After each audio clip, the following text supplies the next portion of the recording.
तुम्हें दबा रहे हैं, तो वे क्या बोलते थे, भगवान की मर्जी है। शायद हमारे कर्म ऐसे रहे होंगे कि जो आज हमें ये सब भोगना पड़ रहा है। अब हम इसमें अपने कर्म सुधार लेंगे तो हमें अगला जन्म अच्छा मिल जाएगा।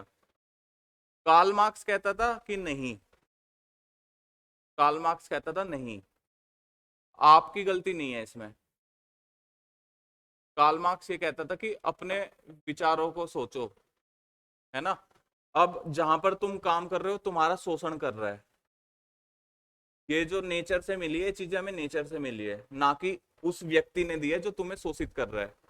तो वो ये कहता था कि जो हमें उससे मिला है ना, नेचर से मिला है, उसका समान रूप से वितरण होना चाहिए, समाज में समान रूप से वितरण। तो सेम चीज कबीरदास जी ने कही थी। समझ आ गया ना मैं क्या कह रहा हूँ। तो मतलब कि हमें क्या देखने को मिलता है, जो वेस्ट का समाज है ना, जो वेस्ट के थिंकर हुए हैं, उन्होंने भी सेम चीजें बोली है जो हमारे इतने पहले कबीरदास जी ने बोल दी थी। ठीक है, एक बार आप इसे लिख लो, महाराष्ट्र के संत, हेडिंग डालिए महाराष्ट्र के संत।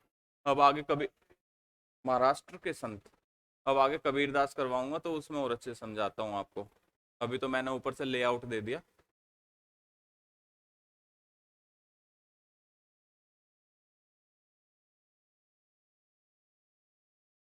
महाराष्ट्र के संत डाल लिया आप लोगों ने हेडिंग्स। ठीक है, इसमें लिखे इन्होंने अपने विचार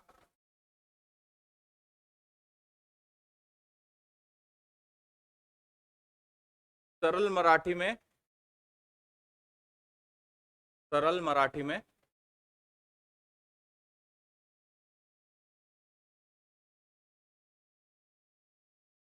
गीतों द्वारा,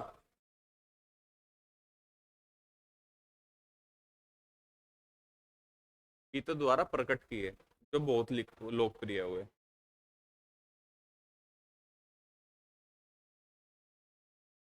से प्रकट किए जो बहुत लोकप्रिय हुए।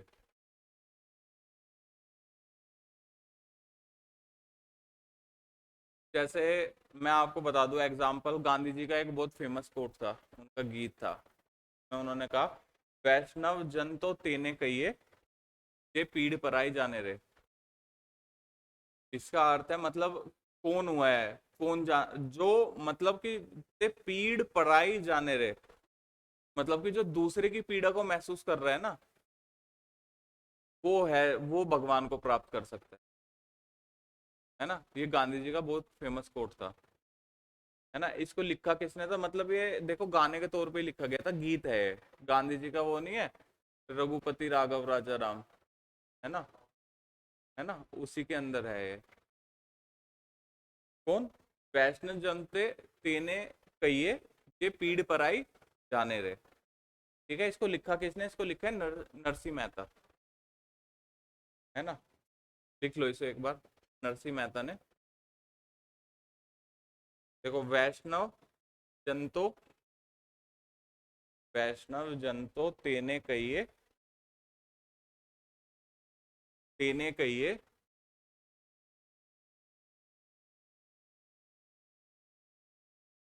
ये पीड़ पराई जाने रे। पीड़ पराई जाने रे। ये जो इस टाइप के क्वेश्चन है ना, जैसे मैंने अभी आपको स्टेटमेंट लिखवाई है, ये कभी कभी इस टाइप के क्वेश्चन पीटी में पूछ लेता है। आपसे किस तरीके से पूछ लेगा, आपसे पूछ लेगा, इधर ध्यान से, ठीक है ना, नहीं लिख लो, जाने रे, है ना। ये आपसे किस तरीके से पूछ सकता है, ये आपसे इस तरीके से पूछ सकता है कि जो ये लाइन है किसके द्वारा लिखी गई है, जो गांधी जी के प्रसिद्ध काव्य में उल्लेखित है। ये नरसिंह मेहता गुजराती लेखक हुए। लिख लिया आपने, नाम क्या है भाई, लिख लिया, लिख लिया ना। किसने लिखा है, नरसिंह मेहता ने, ठीक है ना। समझ आया ना, ये इस तरीके से पूछ लेता है कि भाई गांधी जी का जो प्रसिद्ध लोकगीत हुआ है ना, लोकगीत कह रहा हूँ सॉरी, जो प्रसिद्ध गीत हुआ है, उसके अंदर ये पर्टिकुलर जो लाइन है ये किस लेखक द्वारा लिखी गई, या फिर किस विचारक द्वारा लिखी गई, है ना। और ये कौन से युग के, या फिर कौन से उसके, कौन सी विचारधारा के वे हुए? ये हुए मराठी, है ना, मराठी लेखन शैली के, मराठों वो महाराष्ट्र के संतों में से हुए हैं, है ना। इस तरीके से क्वेश्चन पूछ देता है थोड़ा सा घुमा फिरा के। तो मतलब इन्हें स्टार बना के थोड़ा थोड़ा लिख लिया करो, इसके सामने स्टार बना दो आप। ठीक है, जो प्रमुख संत लिख लो इनके, कौन कौन जो इनके प्रमुख संत हुए। प्रमुख संत, हेडिंग डालिए प्रमुख संत। ज्ञानेश्वर, पहले ज्ञानेश्वर, नामदेव, नाम नाम, न से नाम, नामदेव, रामदेव नहीं। ठीक है, एकनाथ,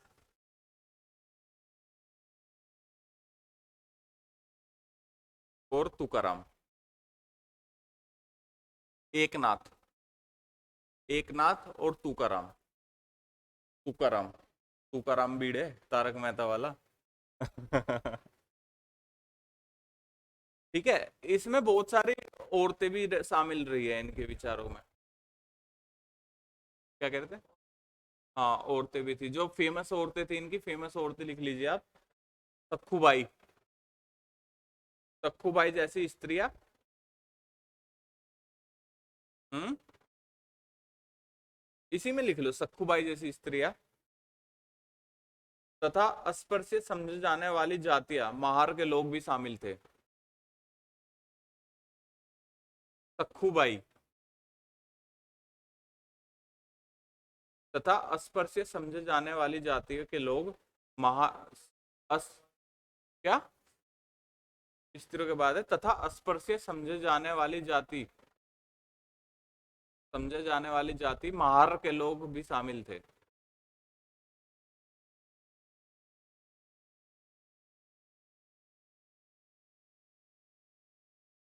महार जो कास्ट है ना, महार कास्ट, लिख लिया।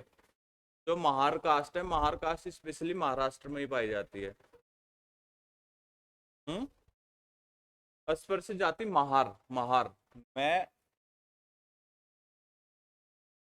के लोग भी शामिल थे। मैं है आका डंडर है, महार। जो महार जाति है स्पेशली महाराष्ट्र में ही मिलती है ना। इंडियन आर्मी में इनकी स्पेशल रेजिमेंट भी है, महार रेजिमेंट।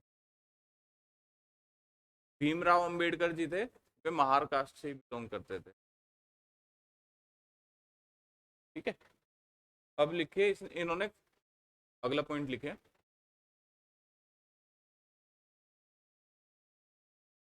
नहीं, इससे अगला पॉइंट, कर्म कांडों का विरोध किया, सामाजिक अंतरों का विरोध किया, तथा सामाजिक अंतरों का विरोध किया।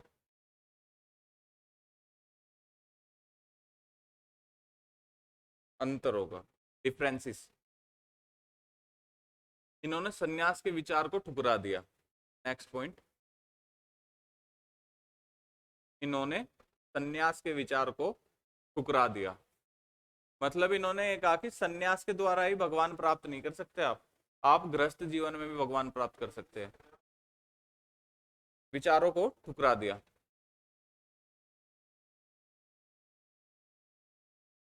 जैसे ये सब हुए, क्या नाम है, ये नरसिंह मेहता हुए, है ना, ये अपने काम के साथ साथ में भक्ति आंदोलन से भी जुड़े, है ना। सेम कबीरदास जी हुए। कबीरदास जी ने भी कर्म के सिद्धांत पर बल दिया कि कर्म करो, संन्यास से, संन्यास से भगवान प्राप्त नहीं होगे, है ना। मतलब आप ग्रस्त जीवन में भी भगवान को प्राप्त कर सकते हैं, शांति को, सुख को प्राप्त कर सकते हैं, मोक्ष को प्राप्त कर सकते हैं। ये चीज है ना? अपने कर्म अच्छे करो, मानव सेवा करो। मतलब बेसिकली आज के अगर उसमें कॉन्टेक्स्ट में समझाऊं आपको, तो सीधी सी बात इतनी है, आप मेरे सामने बैठे हुए, मैं आपको कह रहा हूँ कि आप अपना कर्म करो, अपनी तैयारी करो। ठीक है, किसी को दुख ना पहुंचाओ, है ना, किसी को ठेस ना पहुंचाओ। कोई बेचारा गरीब आपको दिखे उसकी सेवा करो, है ना, उसकी कुछ मदद कर दो। अपने अपने जो विचार है उन रखो। है ना, उन्हें शुद्ध रखो। किसी, हाँ, किसी के प्रति द्वेष भावना, ईर्ष्या भावना मत रखो। इतनी सी बात है, इन्होंने इतनी सी बात कही, और इसी बात पर मतलब इन्होंने ये कहा कि आपको मोक्ष की प्राप्ति हो सकती। देखो भाई, क्यों नहीं हो सकती? अगर आप किसी के प्रति ईर्ष्या का भाव नहीं रखोगे, है ना, जलन की भावना नहीं रखोगे, द्वेष की भावना, बदले की भावना नहीं रखोगे, तो आपको गुस्सा तो आएगा नहीं फिर, है ना, मन शांत रहेगा। ठीक है, मानव सेवा को अपना परम धर्म समझोगे। मतलब एक गरीब को आपने अगर खाना खिला दिया, तो वो आपके मतलब मानव सेवा हो गई, है ना, तो उसकी दुआ लगेगी आपको। ठीक है, अपना कर्म करोगे तो इसका भी आगे फल मिलेगा। तो आपको ऑटोमेटिकली ऑटोमेटिकली मतलब कि भगवान के, मतलब भगवान जो है ना, मोक्ष की प्राप्ति होगी। मोक्ष कहीं अलग नहीं है, मोक्ष इसी पृथ्वी पर है। आप आज अपने कर्म अच्छे कर रहे हो, आज आप अपने कर्म सुधार रहे हो मानव सेवा करके, ठीक है, दूसरों की मदद करके, तो कल को फल के तौर पे आपको मोक्ष की ही प्राप्ति हो जाएगी इसी पृथ्वी पे। कोई ये नहीं है कि ऊपर आप जाओगे स्वर्ग मिलेगा या मिलेगा। स्वर्ग और नर्क सिर्फ और सिर्फ इस पृथ्वी पे ही है। इन्होंने सेम चीजें बताई है अपने विचारों में, कि अपने पृथ्वी पे कर्म सुधार लो, आप लोगों को मोक्ष प्राप्त हो जाएगा, है ना, भगवान के दर्शन हो। भगवान एक एनर्जी है जो हम सबके अंदर है। अगर आज मैं आपको गाली दूं, आप मुझे गाली दो, है ना, तो मैं आपको ठेस पहुंचा रहा हूँ, आप मुझे ठेस पहुंचा रहे हो। शायद कुछ चीज आप में अच्छी होगी, कुछ चीज मेरे में अच्छी होगी, तो मतलब कहीं ना कहीं आपने क्या किया, आपने ठेस पहुंचा दी किसे, सामने भगवान के एक अंश को। हर किसी चीज में भगवान का कुछ ना कुछ अंश छुपा होता है। आत्मा, आत्मा ही ब्रह्म है, आत्मा ही देव है, आत्मा ही भगवान है। ठीक है ना, इन्होंने इसी चीज पर बल दिया है। समझे आप लोग?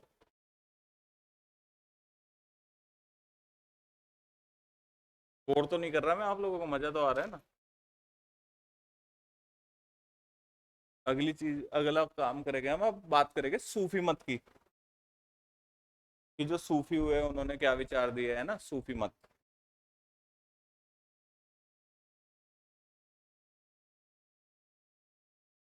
हम्म। हाँ। क्या? मैं बागपत से हूँ भाई। मेरा गांव सोनीपत के पास ही है।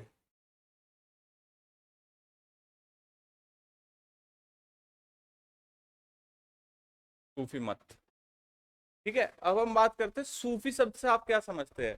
जो सूफी है, जो सूफी शब्द का निर्माण हुआ है ना, सूफी शब्द का निर्माण हुआ है सफ से। सफ, सफ का मतलब है ऊन का कपड़ा, ऊन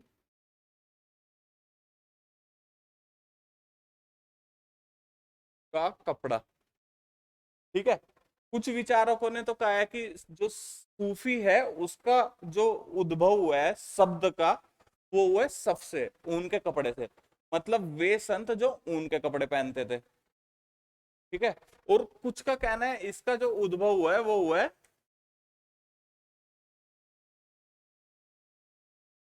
सफा से। ठीक है, जो सफा है,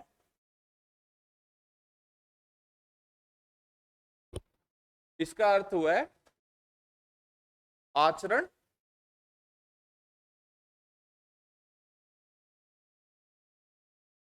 एवं विचार से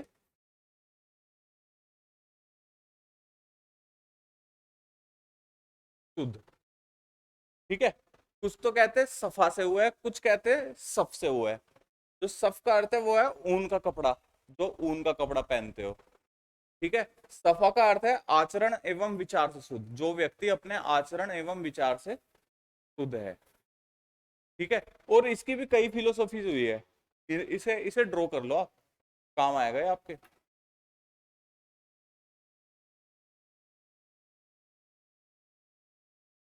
और जो इसकी जो सूफी मत की कई फिलोसफीज हुई है, सूफी मत जो है, सूफी मत के विचार के मतलब उदय का क्या कारण रहा। बेसिकली इसके उदय का कारण रहा जो इस्लाम है। इस्लाम काफी ज्यादा मतलब रिजिड है। अगर आज भी हम देखें, अगर हम आज के कॉन्टेक्स्ट में भी बात करें, हम देखते हैं भारत में दोनों धर्म है, इस्लाम भी है, हिंदू भी है। हम ये क्यों देखते हैं कि जो ज्यादातर पढ़े लिखे लोग है ना, मतलब जो काफी ज्यादा तरक्की कर गए, हिंदू क्यों ज्यादा तरक्की कर गए और हमसे ज्यादा क्रिश्चियन क्यों तरक्की कर गए, है ना। मतलब इस्लाम कहीं ना कहीं पीछे क्यों रह गया, के पीछे रीजन है रिजिडिटी। तो उनका धर्म है वो इतना ज्यादा कहीं ना कहीं रिजिड है, तो मतलब उससे निकल गया। तो मॉडर्न एजुकेशन में जिसने एजुकेशन ले ली उसका विकास हो गया। मतलब बात सिर्फ इतनी सी है, इन्होंने अपने अंदर कभी भी, जैसे जो हमारा हिंदू धर्म हुआ है, हमने क्या किया, हमने दूसरों से चीजें ली और अपने अंदर समाहित कर ली, है ना, समा ली। लेकिन उनके अंदर वो प्रवृत्ति नहीं पाई गई। उन्होंने क्या किया, उन्होंने जैसे जब भारत में भी ब्रिटिशर्स आए, तो ब्रिटिशर्स ने बोला कि आप लोग इंग्लिश सीखो, है ना। उन्होंने क्या बोला, उन्होंने यहाँ पे क्लर्क की भर्ती क्यों की, उन्होंने यहाँ पे क्लर्क की भर्ती करी कि अगर हम इंडिया से ही क्लर्क रखेंगे तो हमें उनके ऊपर कम एक्सपेंसेस देने पड़ेंगे, अगर अगर हम ब्रिटेन से मंगवाएंगे तो हमारे ऊपर उन्हें ज्यादा खर्च करना पड़ेगा, ठीक है। तो जो हिंदू समाज हुआ, हिंदू समाज ने तो कहीं ना कहीं उसे एक्सेप्ट कर लिया और इंग्लिश लैंग्वेज को सीख लिया।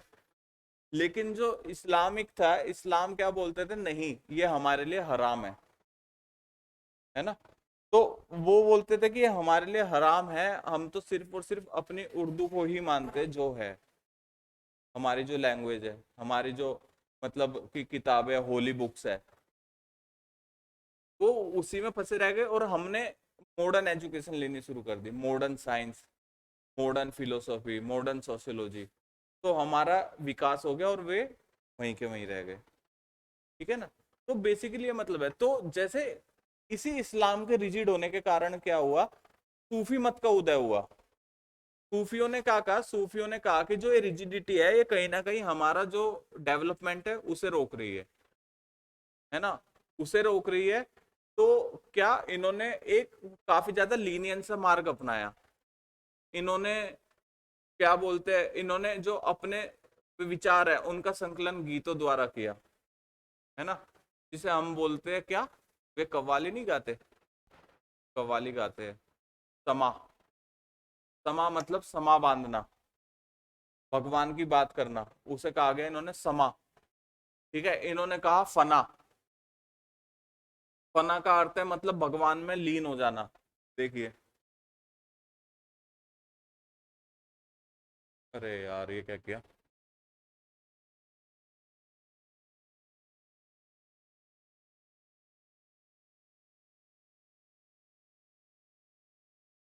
कौन सा ये पूरा ही मीटर है यार।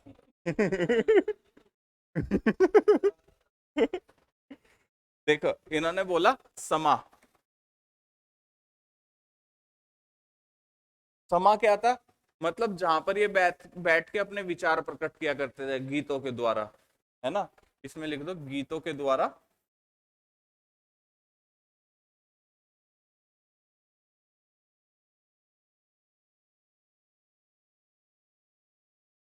विचार प्रकट करना।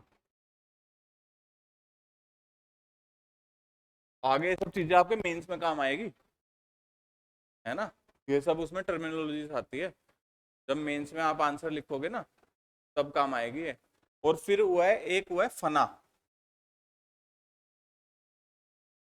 फना आपने पिक्चर भी देखी होगी, देखी है ना आमिर खान की वो फना, नहीं देखी, अच्छा। फना का अर्थ क्या है, बेसिकली फना का अर्थ है मतलब कि अपने आप को बिल्कुल खो देना, अपने आप को खत्म कर देना, मतलब ईश्वर के प्रेम में, ईश्वर के प्रेम में लीन हो जाना।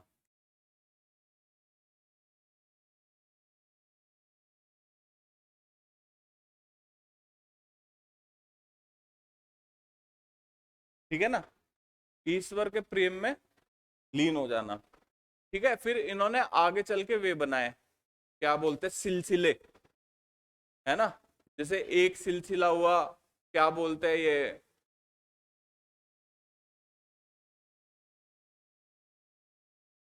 नक्शबंदी सिलसिला, ठीक है। नक्शबंदी इसमें थोड़े कट्टर थे।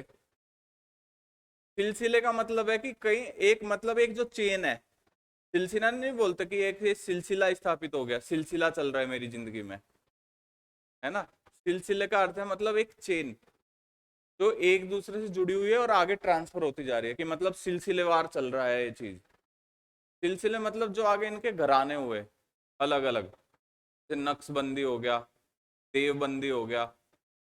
ये देवबंद है, सिलसिले का अर्थ क्या है, मतलब जहाँ पे अलग अलग विचारधारा है। जैसे देवबंद है सहारनपुर के पास, तो उसका बोलोगे देवबंदी सिलसिला।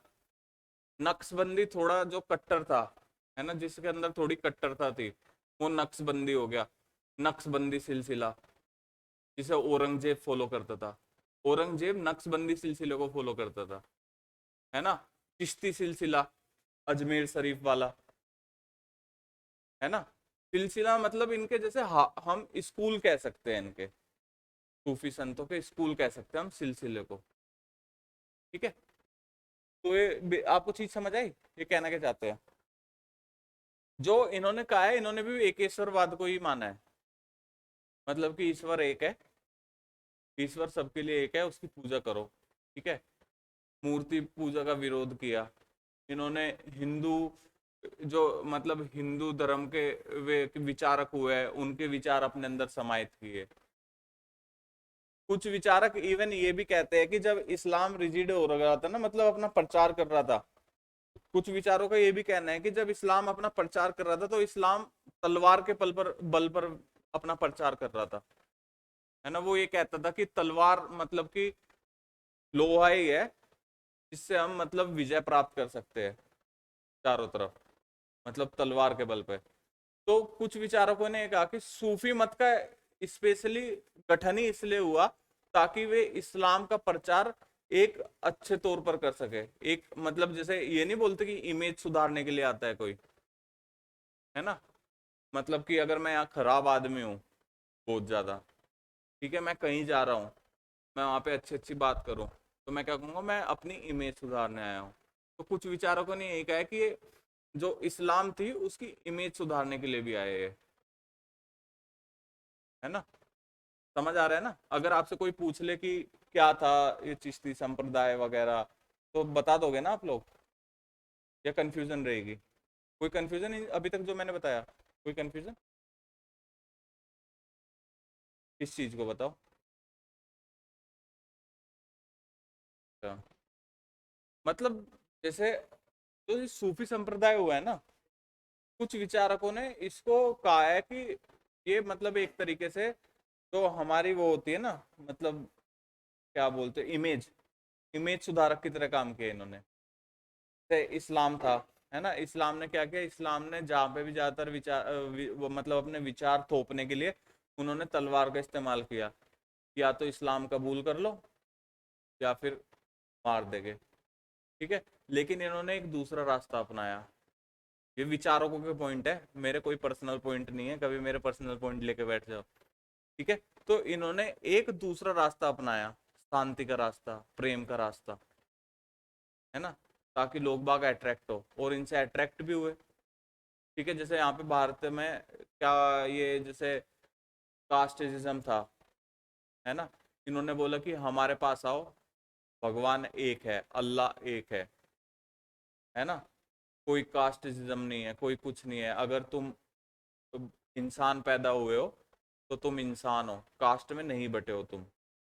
तो इनसे अट्रैक्ट हुए लोग, अपनाया, सिलसिले में अपने मतलब इनके संप्रदायों में जगह प्राप्त करी, ठीक है।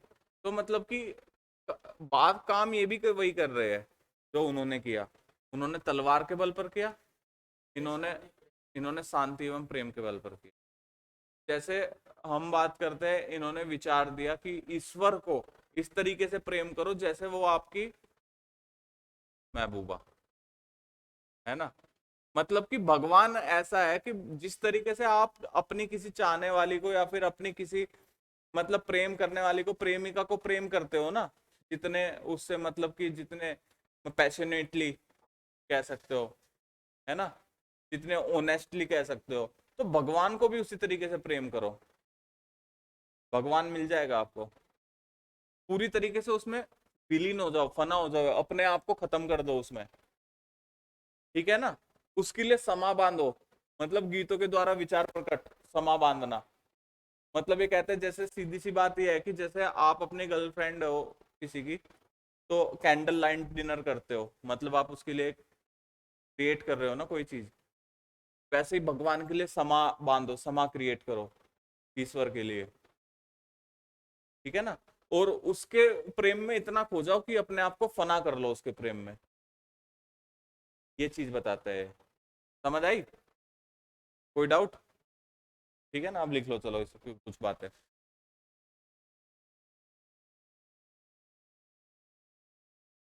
इन्होंने एकेश्वरवाद को माना।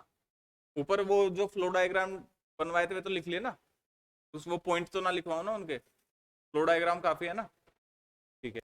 इन्होंने एकेश्वरवाद को माना।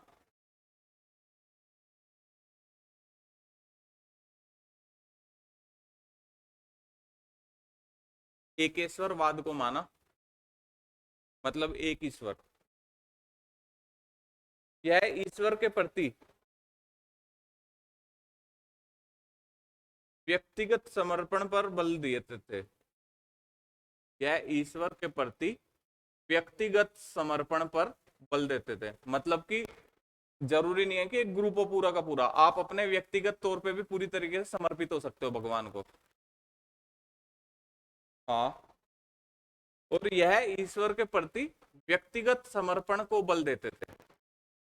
ईश्वर के प्रति व्यक्तिगत समर्पण को बल देते थे। इन्होंने कर्म कांडों को अस्वीकार किया।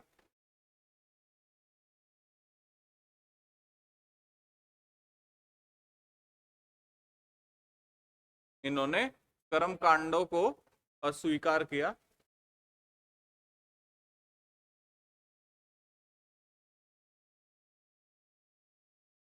वे अपनी भावनाओं को व्यक्त करने के लिए,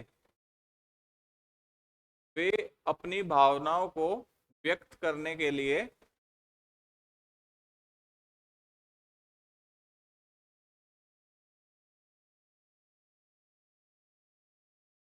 काव्य रचनाओं का प्रयोग करते थे।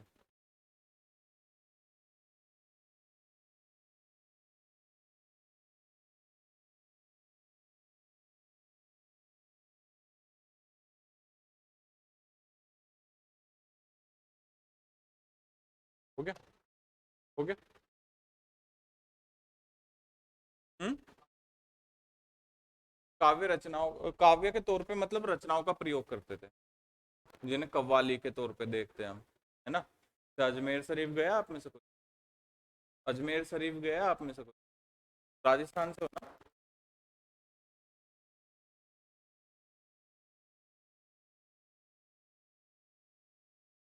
अच्छा, उधर गए हो। वहां पे देखा होगा, कव्वाली बजती रहती है, ये विचार ही है, वो काव्य के तौर पे उन्होंने उनका। ठीक है, हो गया।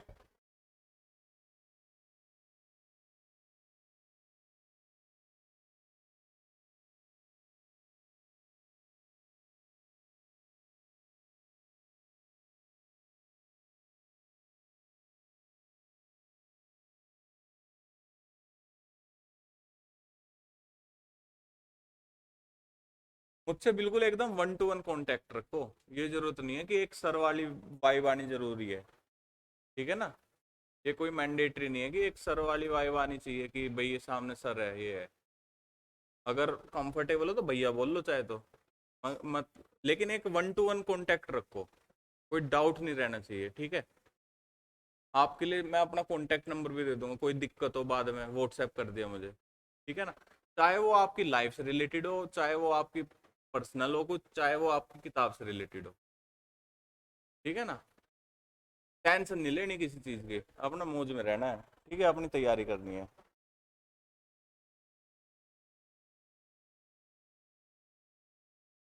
अब हम बात करेंगे कबीरदास जी की।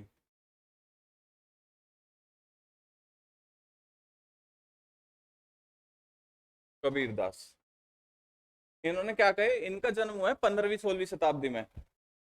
15वीं 16वीं सदी में।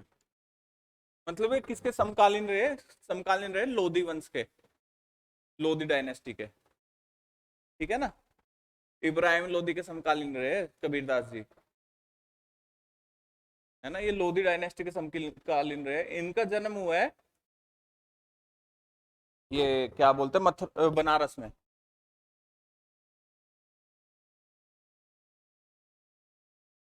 बनारस में मुस्लिम जुला फैमिली में, मुस्लिम मुस्लिम जुलाहा फैमिली में। ठीक है ना। अब जैसे मैंने आपको इनके विचार बताए, मैंने इनके विचार आपको बता दिए। इन्होंने आर्थिक सामाजिक विषमता पर चोट करी, लिख लिया। मुस्लिम जुलाहा, जुलाहा बुनकर नहीं होते,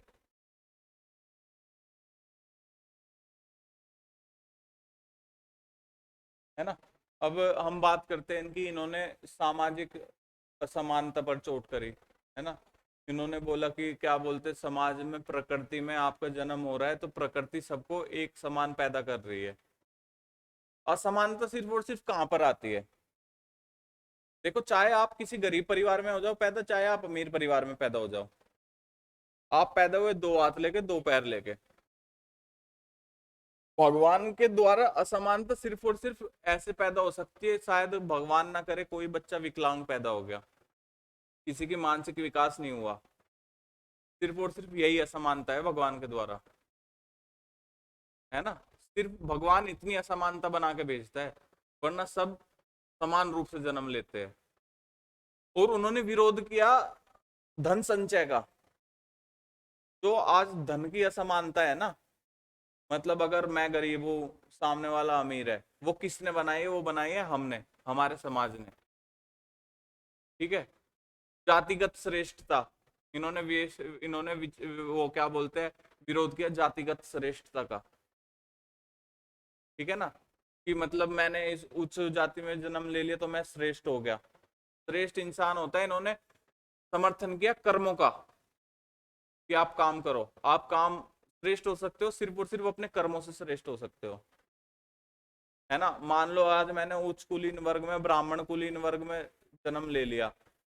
ठीक है, मेरे पिताजी मान लो कि पूरे स्टेट के सबसे बड़े ब्राह्मण है, और मैं फिर रहा हूँ लड़कियां छेड़ता बाजार में। मेरे कर्म तो निकृष्ट है ना, भले ही मैंने किसी भी उसमें जन्म ले लिया हो।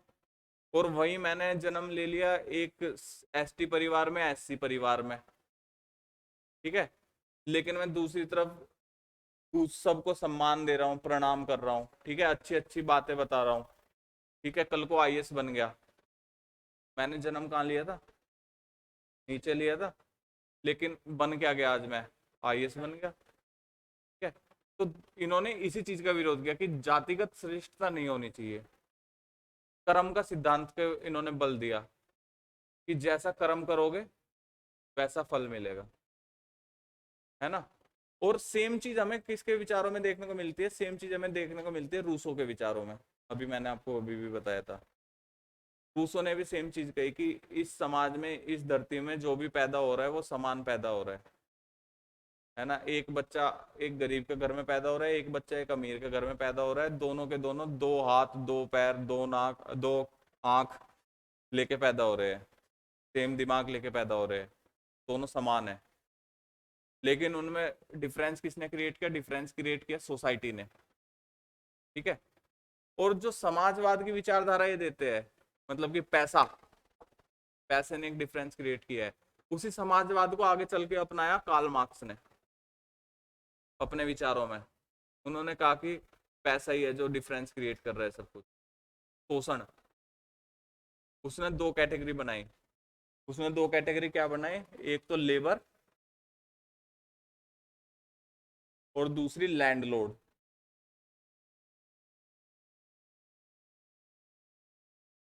ठीक है, इसे तो उन्होंने बताया शोषित, और इसे बताया शोषक। ठीक है ना, मतलब जो ये वाला वर्ग है, ये इस वर्ग को जो उसके यहाँ काम कर रहा है, लेबर कर रहा है, उसे शोषित रखेगा हमेशा, चाहे कुछ भी हो जाए।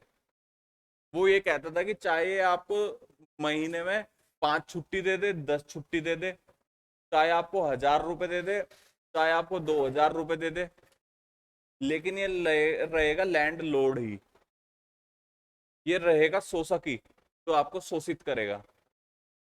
तो उसने क्या कहा, उसने कहा, वो हमेशा एक चीज कहता था, क्रांति जो है, क्रांति हमेशा बंदूक की गोली से निकलती है।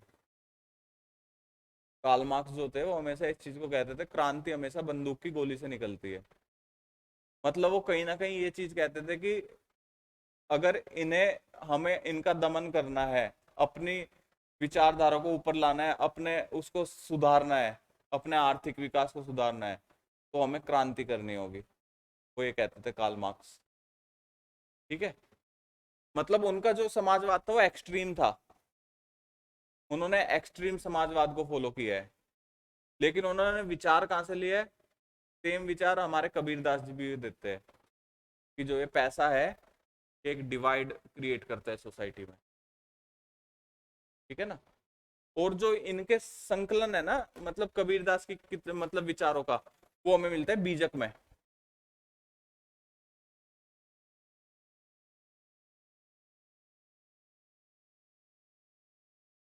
बीजक, इसे लिख लो, इनके विचारों का संकलन,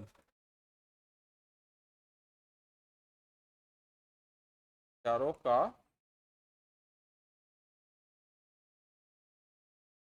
संकलन, बीजक। और ये लिखा किसने? ये लिखा धर्मदास जी ने।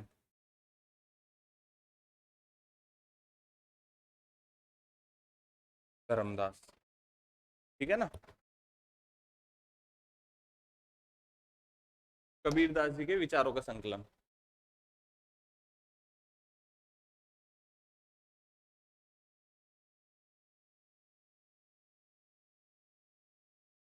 बीजक लिख लिया? बोलू?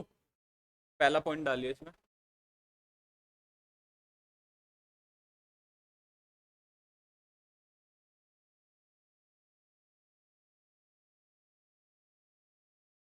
क्या? नहीं नहीं, अब इनके विचार बताऊंगा मैं कबीरदास जी के, उन्होंने क्या विचार दिए हैं। क्या? फर्स्ट पॉइंट डाल के लिखना शुरू करो, मतलब इनके विचारों का, कबीरदास जी के विचारों को। कबीर द्वारा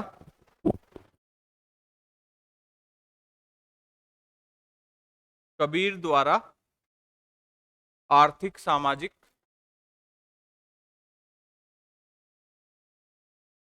विषमता, सामाजिक विषमता, धार्मिक रूढ़िवादिता,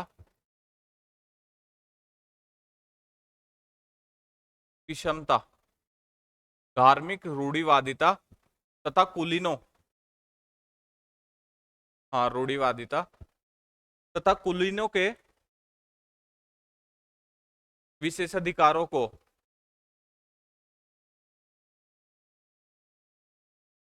समाप्त करने के लिए, क्या? कुलीन के विशेषाधिकारों को, कुलीनों के विशेषाधिकार को समाप्त करने के लिए आवाज उठाई।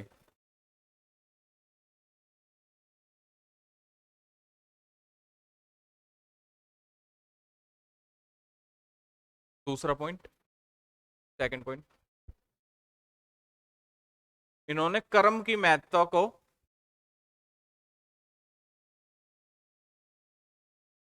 इन्होंने कर्म की महत्ता को स्वीकार किया,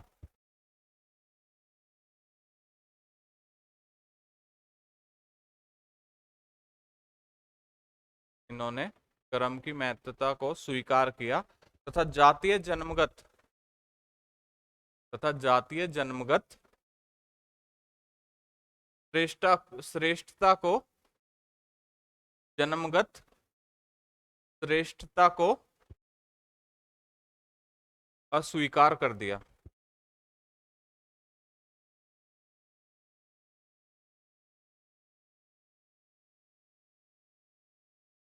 अस्वीकार कर दिया। जब सभी का जब सभी मनुष्य का जन्म समान है तो ऊंच नीच का कोई स्थान नहीं। जब सभी मनुष्य का जन्म समान है तो ऊंच नीच का कोई स्थान नहीं।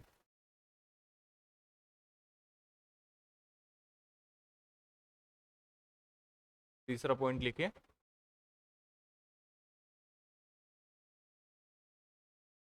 है, जन्म समान है, हाँ, तो ऊंच नीच का कोई स्थान नहीं।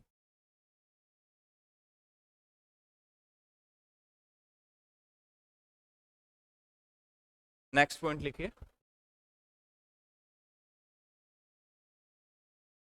प्रकृति ने मानव को समान बनाया। प्रकृति ने मानव को समान बनाया।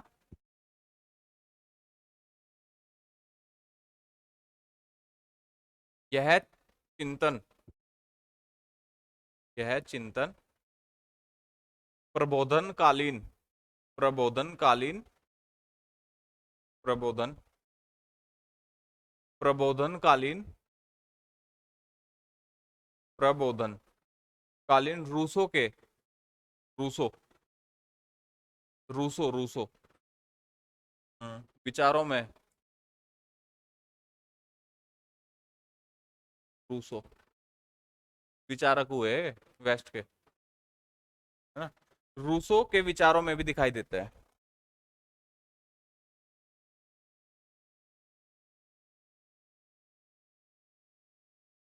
इन्होंने, अगला पॉइंट, इन्होंने हिंदू मुस्लिम रूढ़िवादिता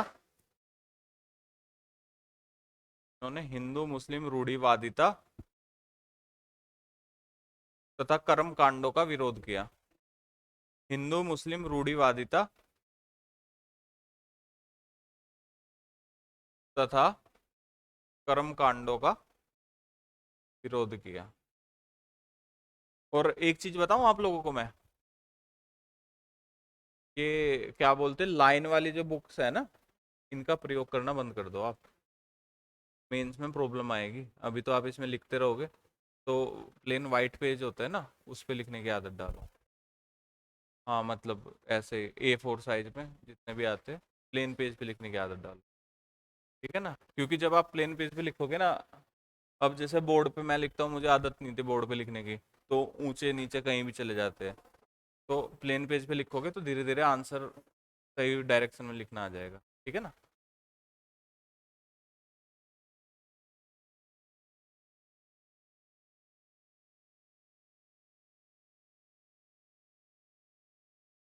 अगला पॉइंट लिखिए इसमें। सामाजिक विषमता को दूर सामाजिक विषमता को दूर करने की बात की।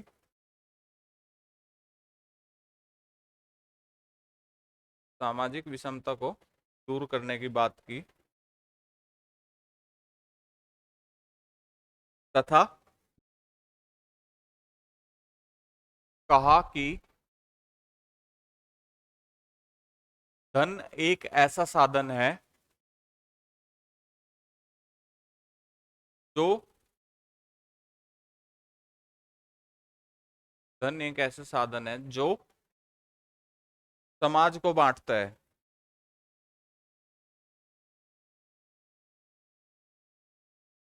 अतः आवश्यकता से अधिक अतः आवश्यकता से अधिक धन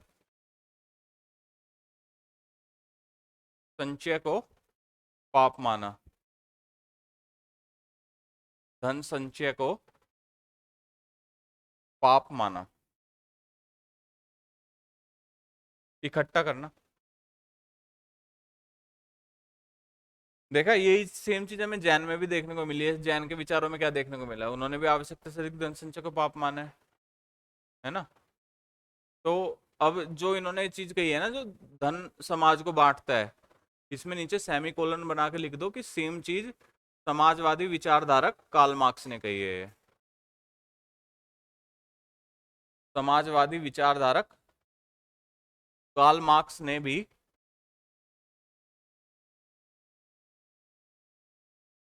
यह कहा कि धन एक ऐसा साधन है जो समाज को बांटता है। धन एक ऐसा साधन है जो समाज को बांटता है।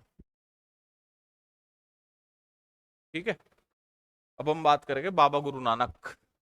ठीक है, कबीरदास कंप्लीट हो गए हमारे, है ना। लिख लिया आप लोगों ने? कोई डाउट?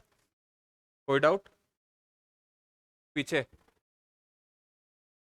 हम्म, कोई डाउट है तो नहीं ना, पक्का?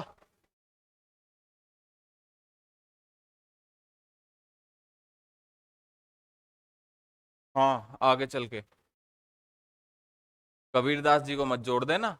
कभी बात कार्ल मार्क्स का आंसर, कार्ल मार्क्स पे आंसर लिख रहे हो और कह दो कि कार्ल मार्क्स से प्रभावित होकर कबीरदास जी ने ये बात कही थी। ठीक है ना?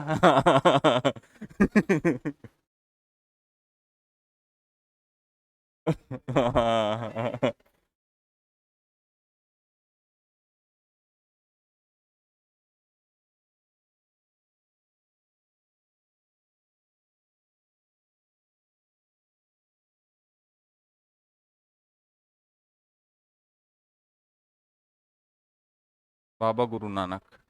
ठीक है, बाबा गुरु नानक जी ने क्या चीज कही है हमें?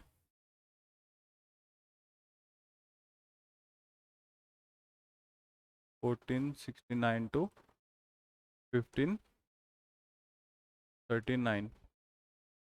ठीक है, इनका जन्म हुआ है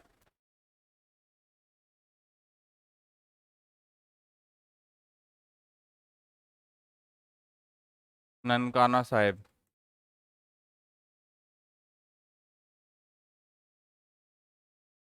पाकिस्तान। ठीक है, और जो इनकी कर्म भूमि रही है जहां पे इन्होंने अपने डेरे की स्थापना करी,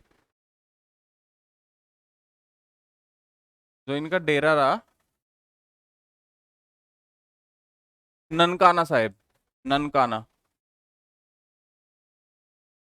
ननकाना, ननकाना साहिब। और इनका जो डेरा था जहां पे इनकी कर्म भूमि थी, वो रहा है करतारपुर साहिब।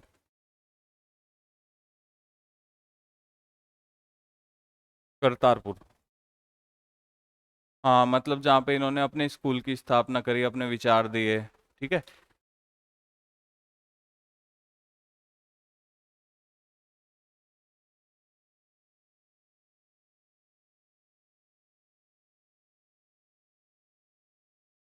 हाँ, उस टाइम पर धर्मसाल कहा जाता था इन्हें। धर्मसाल,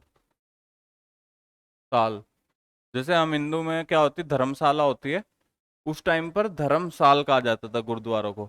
आगे चल के इन्हीं को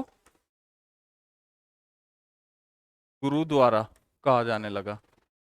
ठीक है ना, इसको नोट कर लो, धर्मसाल कहा जाता था पहले, फिर आगे चलकर इन्हीं को गुरुद्वारा कहा जाने लगा। ठीक है, अब ननकाना साहिब, पाकिस्तान। हाँ, करतारपुर भी, करतारपुर कॉरिडोर बना है ना। पहले इसे एक्सप्लेन करूं या फिर इनके विचार लिखवा के फिर समराइज करूं इसे? पहले एक्सप्लेन करूं, ठीक है।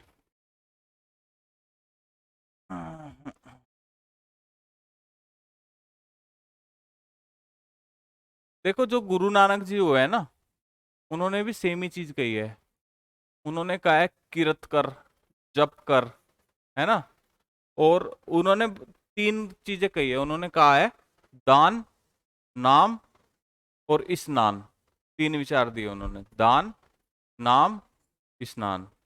दान का मतलब कि दान करो। नाम का मतलब किरत कर, भगवान का नाम ले। स्नान का मतलब, स्नान मतलब नहाने से नहीं है। स्नान का मतलब है आचरण की पवित्रता, आचरण की और विचारों की पवित्रता। ठीक है, देखो, दान मतलब जो उन्होंने तीन शिक्षाएं दी है, लिखो ऊपर तीन शिक्षा, बाबा गुरु नानक की तीन शिक्षा। दान, नाम और स्नान। गुरु नानक जी की 3 शिक्षाएं। हाँ, 3 विचार। दान, नाम, स्नान। दान का मतलब है कि दान करो।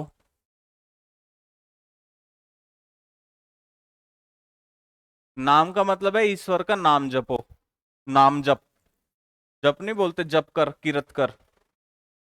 ईश्वर का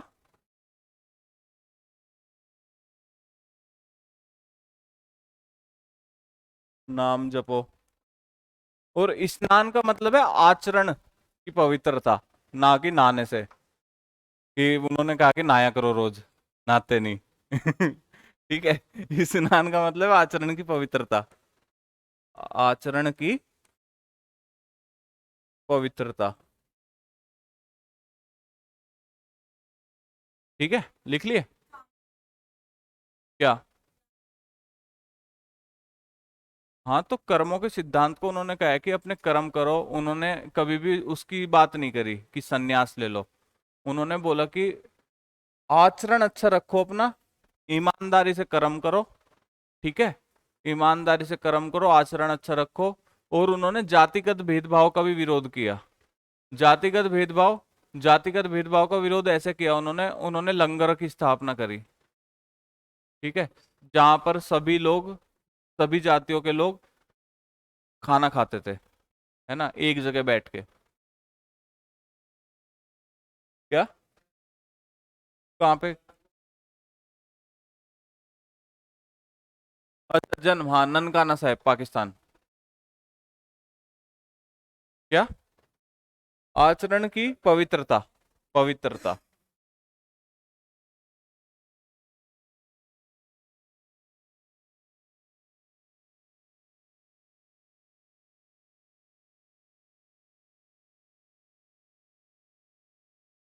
मतलब वही है उनका, उन्होंने उनके गुरु नानक जी के विचारों को ज्यादा अच्छे से फॉलो किया उन्होंने, उनके ऊपर चले हुए। वैसे तो हमारा हिंदू धर्म भी बहुत अच्छा है, बहुत अच्छी अच्छी बातें करता है।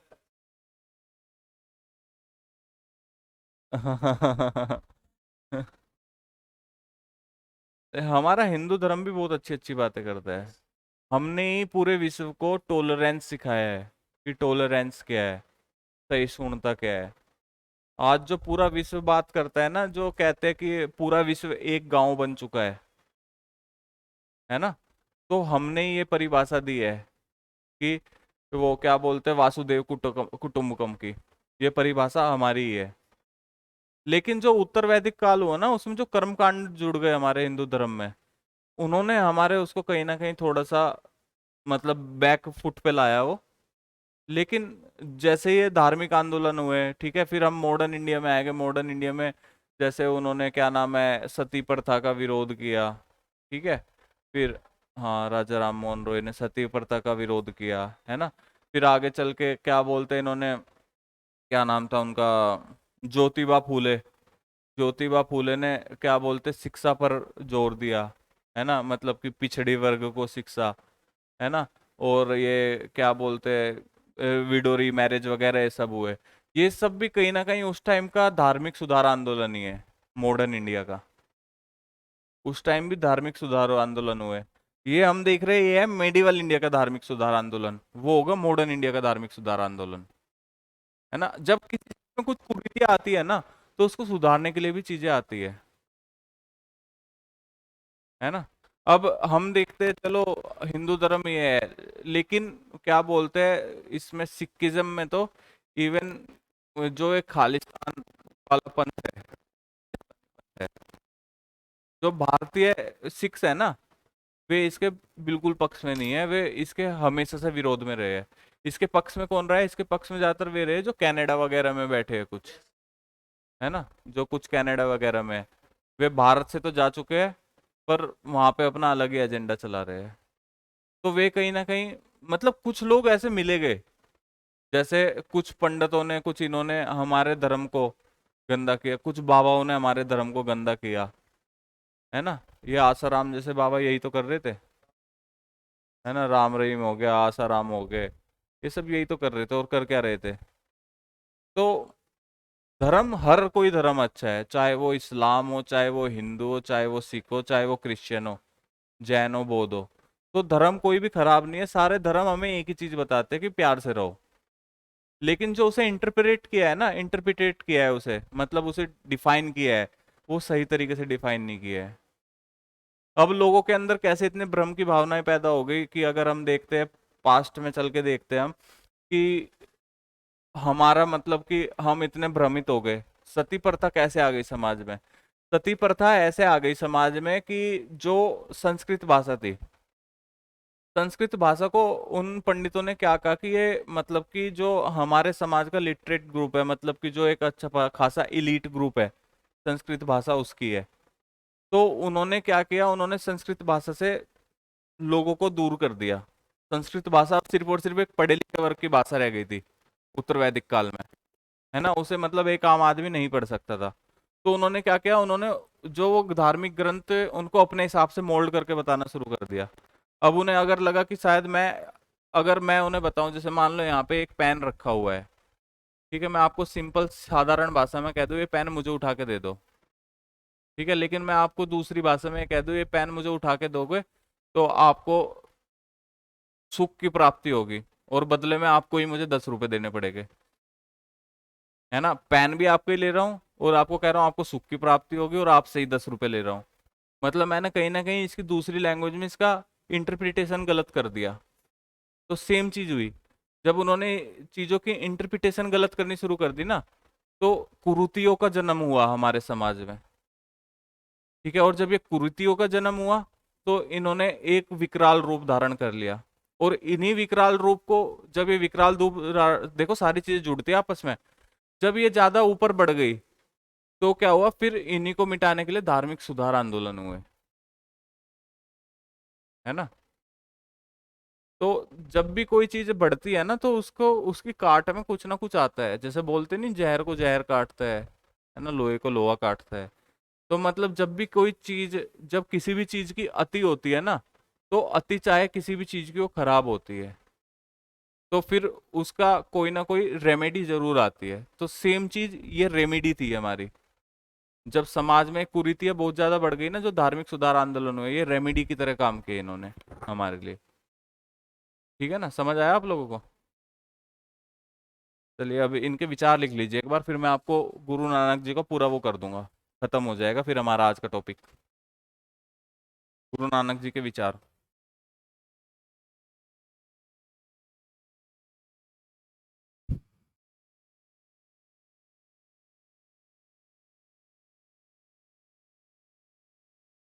बोलू? नानक की वाणी में, नानक की वाणी में ईश्वर के प्रति प्रेम, ईश्वर के प्रति प्रेम एवं समर्पण का भाव था। ईश्वर के प्रति प्रेम एवं समर्पण का भाव था। इन्होंने कण कण में ईश्वर का निवास माना। समर्पण का भाव था, इन्होंने कण कण में ईश्वर का निवास माना।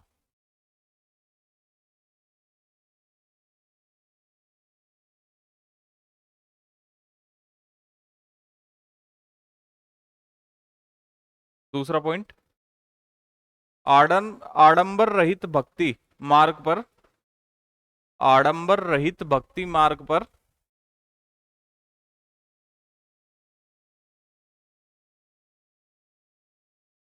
आडंबर रहित भक्ति मार्ग पर बल दिया, तथा ईश्वर को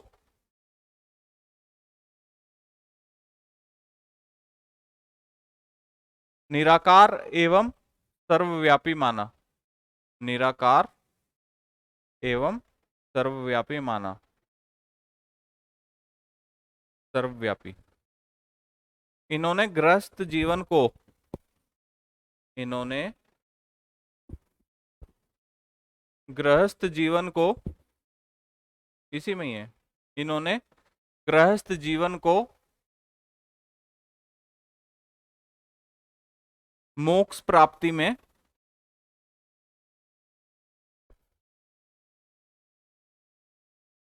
को मोक्ष प्राप्ति में बाधक नहीं माना।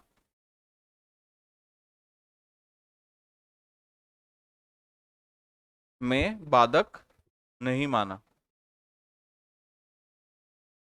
निराकार मतलब जिसका कोई आकार नहीं है। सर्वव्यापी मतलब क्या बोलते हैं वो, निराकार सर्वव्यापी मतलब जो हर जगह है, कण कण में है, सर्वव्यापी जो हर जगह है। तो आपने कल की मिस करी है, इसलिए आप इसे समझ नहीं पा रहे निराकार और आकार क्या है। निराकार भगवान के दो भक्ति मार्ग है, एक है निराकार भक्ति मार्ग और दूसरा है आकार भक्ति मार्ग। निराकार जो भक्ति मार्ग है उसमें हम मान के चलते भगवान एक एनर्जी है, एक लाइट फॉर्म में है, ठीक है, आत्मा के रूप में। क्या? हाँ। और जो साकार है, साकार में हम बोलते हैं कि भगवान का एक रूप है, जो मूर्ति पूजन है, वो साकार है। ठीक है, अगला पॉइंट लिखिए। भक्तों को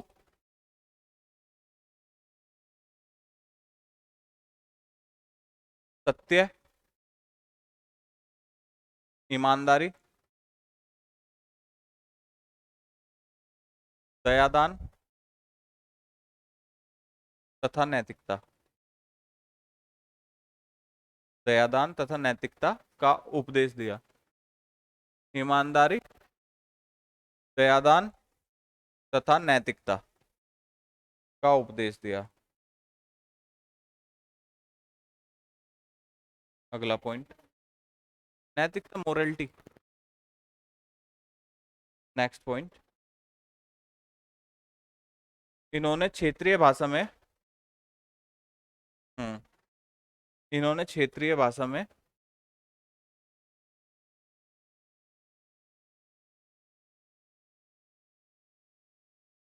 उपदेश दिया। इससे क्षेत्रीय भाषा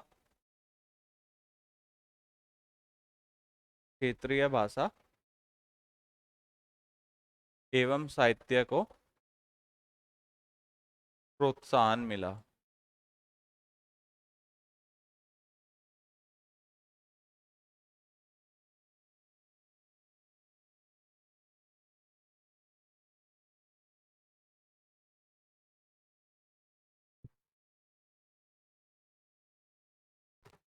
देखिए, जब आप कभी भी किसी चीज को एक पुश करते हो, अगर मैं यहाँ पे बैठ के हिंदी भाषा को push करूंगा तो आपके विचार हिंदी में डेवलप हो गए। जब आपके विचार हिंदी में डेवलप हो गए तो आप, अगर आपको लिखने की इच्छा है तो आप अपने विचारों को हिंदी में प्रकट करेंगे। ठीक है, जब नए नए विचार आएंगे तो साहित्य का डेवलपमेंट। ठीक है,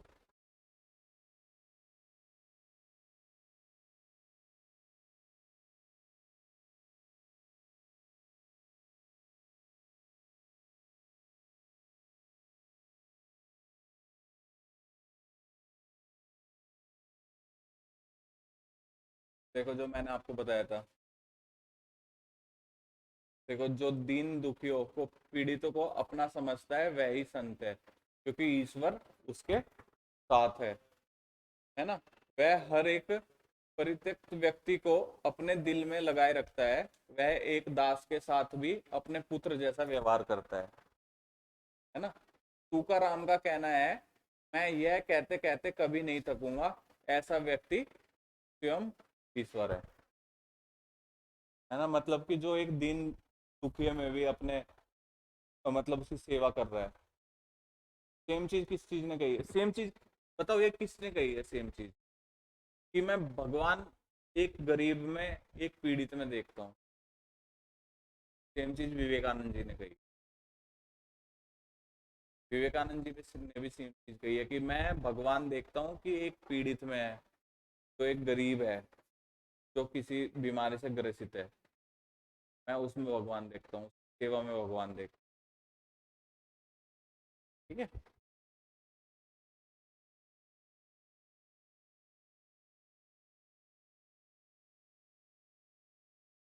देखिए नाथपंथी जो थे,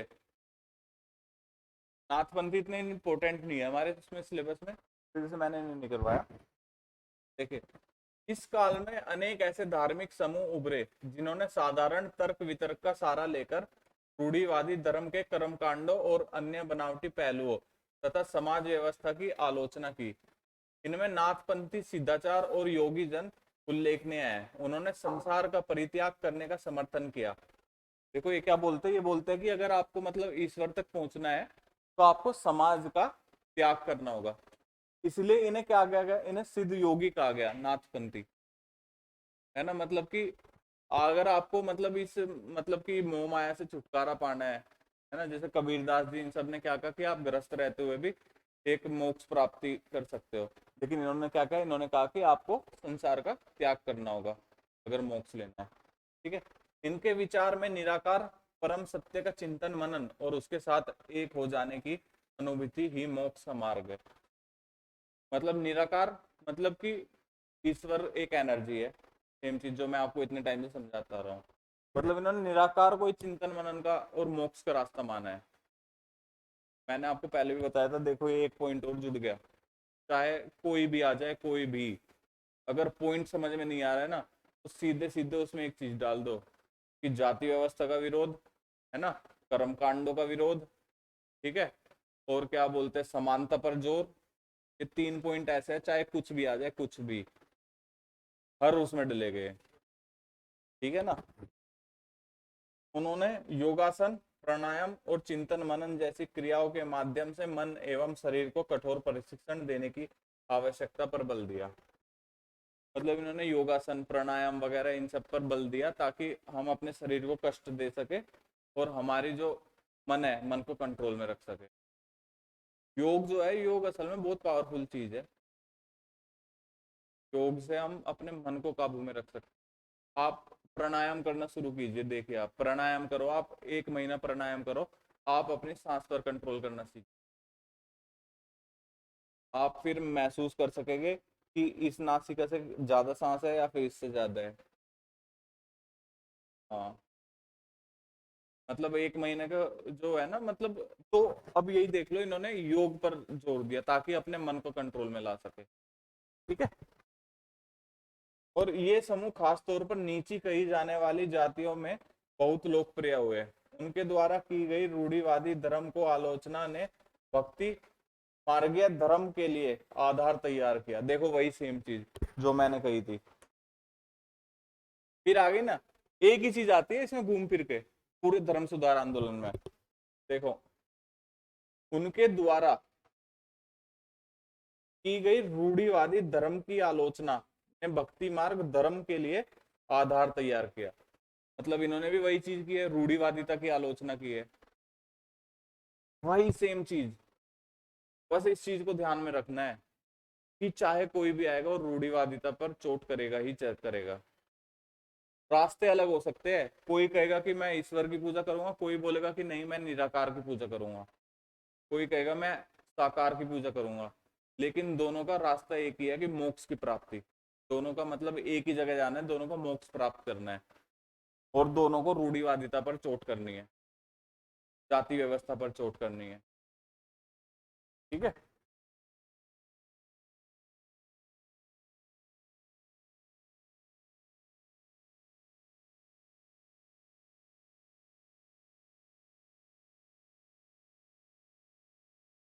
रूढ़िवादिता का विरोध, ठीक है, समानता पर बल।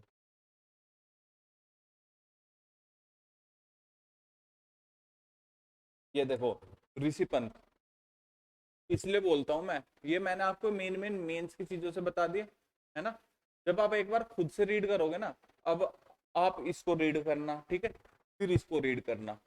जब आप एक बार आप खुद से रीड करोगे ना, तो अब मैं इतनी आपको बता सकता हूँ, इतनी गारंटी ले सकता हूँ आपकी, कि अब आप इसमें से की हाईलाइट पॉइंट निकाल लोगे इसमें से कि ये हमारा मतलब प्री के लिए है, ये हमारा मेंस। मेंस का मटेरियल तैयार है आपका बिल्कुल। धर्म सुधार आंदोलन, मध्यकालीन धर्म सुधार आंदोलन, जब आगे आपकी क्लासेस होगी ना मेंस की हिस्ट्री में, जब आप फिर से पढ़ोगे ये चीज धर्म सुधार, तो उसमें आप देखना कि उसको पढ़ के और इसको पढ़ के आप एक अच्छा खासा दिमाग में मटेरियल लेके घूमोगे धर्म सुधार पे। ठीक है, अब जैसे इसमें है देखो, कश्मीर में 15वीं एवं 16वीं सदियों में सूफीवादियों के ऋषि पंथ का उदय हुआ। इस पंथ की स्थापना शेख नजरुद्दीन वली, जिन्हें ननद ऋषि के नाम से भी जाना जाता है, और जिसमें कश्मीर के लोगों के जीवन पर गहरा प्रभाव डाला है। ऋषि संतों का समर्पित कई स्मारक कश्मीर के कई भागों में पाए जाते हैं।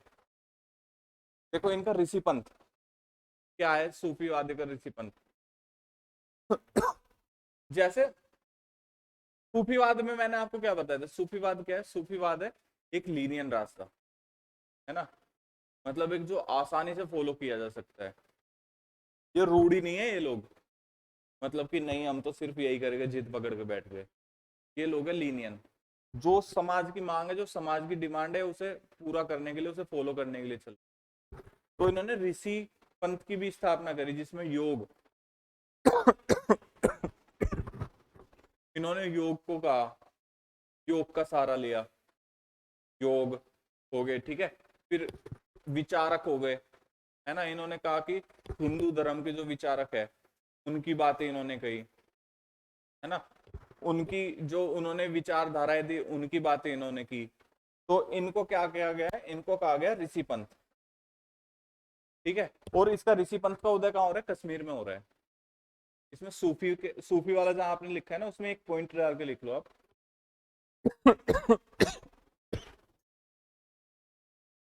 एक स्टार डाल के साइड में बॉक्स बना के, या फिर यहाँ लिख लो सूफी कि ऋषि पंथ की स्थापना कश्मीर में हुई। सूफीवाद में सूफीवाद में सूफीवाद में ऋषि पंथ की स्थापना कश्मीर में 15वीं व 16वीं शताब्दी में हुई। की स्थापना कश्मीर में 15वीं व 16वीं शताब्दी में हुई।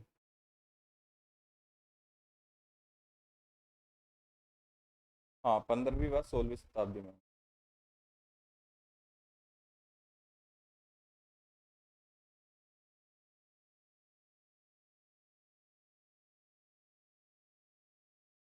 लिख लिया।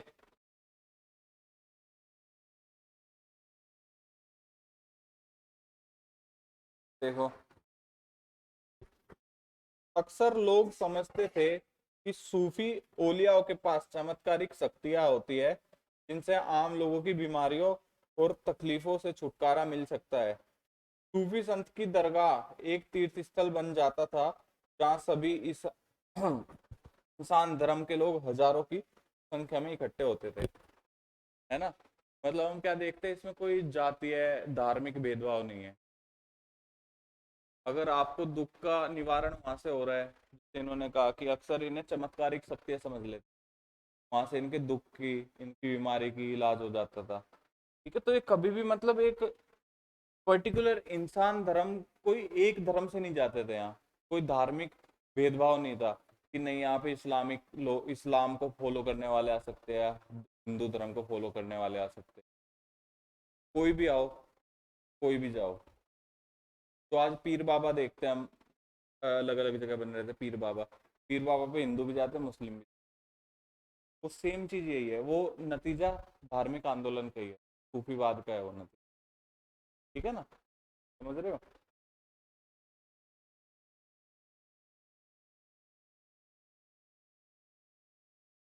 देखो ये खानका, खानका किसे कहते थे, खानका कहते थे जहाँ सूफी संत रहते थे, है ना, जहाँ पे निवास किया करते थे, उस स्थान को कहा गया खानका। लिख लो एक साइड में स्टार लगा के, खानका। नहीं तो हाईलाइट कर लो, एनसीईआरटी ले रहे हो ना आप, एनसीईआरटी है ना, उसे हाईलाइट कर लो। ये छोटी छोटी चीजें है ना, कई बार पूछ लेता है पीटी वगैरह में, पॉइंट के रूप में, कि सूफीवाद में ये शब्द किस लिए प्रयोग हुआ, ये किस लिए प्रयोग हुआ, ये किस लिए प्रयोग हुआ। सूफी संस्थान जहाँ सूफी संत अक्सर रहते भी थे।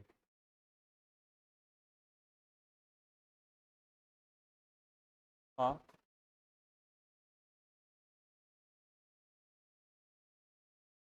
हाँ, धार्मिक सुधार आंदोलन की बात चल रही, समझे आप?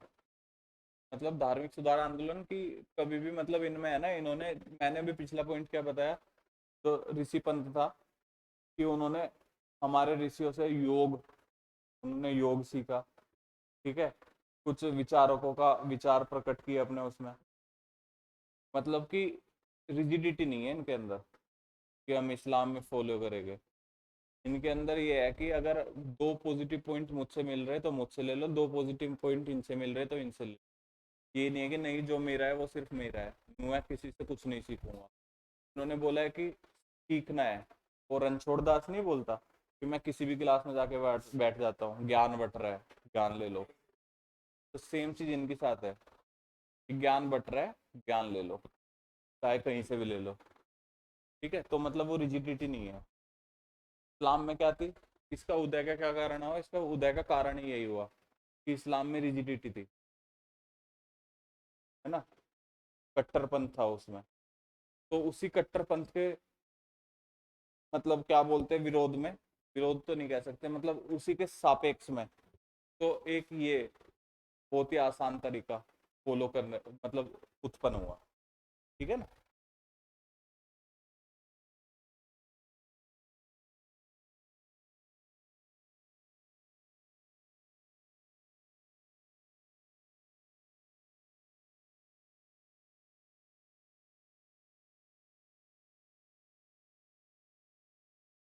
देखो बाबा गुरु नानक ने, ठीक है, और उनकी बात करें,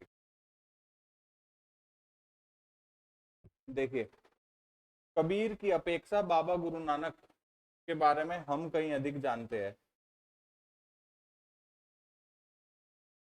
ठीक है, कहीं अधिक जानते हैं। तलवंडी पाकिस्तान में ननकाना साहिब में जन्म लेने वाले बाबा गुरु नानक ने करतारपुर, रावी नदी के तट पर डेरा बाबा नानक नाम से एक केंद्र स्थापित करने से पहले यात्राएं की। ये नोट नोट कर लो इसे। मैंने उसमें करतारपुर साहिब में एक चीज नहीं लिखवाई, ये करतारपुर जो है ये है रावी नदी के तट पर। हाँ, रावी नदी के तट पर। हाँ, धर्मशाल जो धर्मशाल की बात कर रहे हो क्या?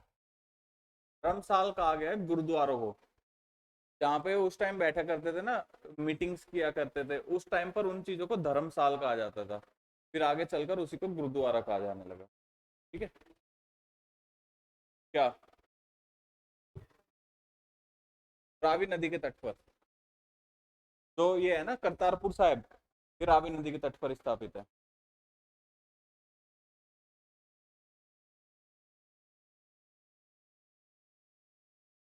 देखो, ये देखिए, उनके अनुयायी,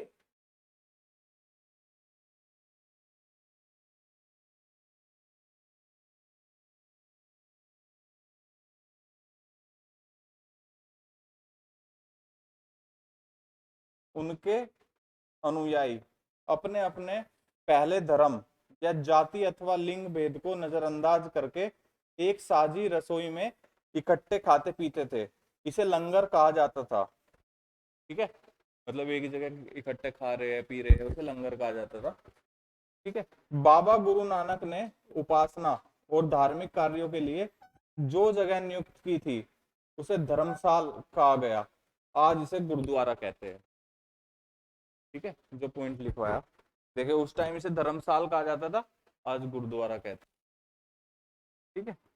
1539 में अपनी मृत्यु के पूर्व बाबा गुरु नानक ने एक अनुयायी को अपना उत्तराधिकारी चुना। इनका नाम लहणा था, लेकिन गुरु अंगद ने के नाम से जाने गए, लिख लो। तो गुरु नानक जी ने 1539 में अपना अनुयायी चुना ना, ये गुरु अंगद देव जी हुए, लिखो। 1539 में 1539 में गुरु नानक जी ने गुरु नानक जी ने अपना उत्तराधिकारी,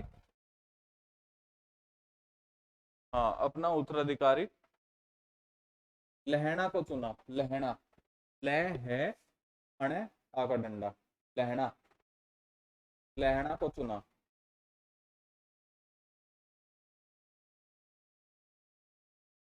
किसने किया?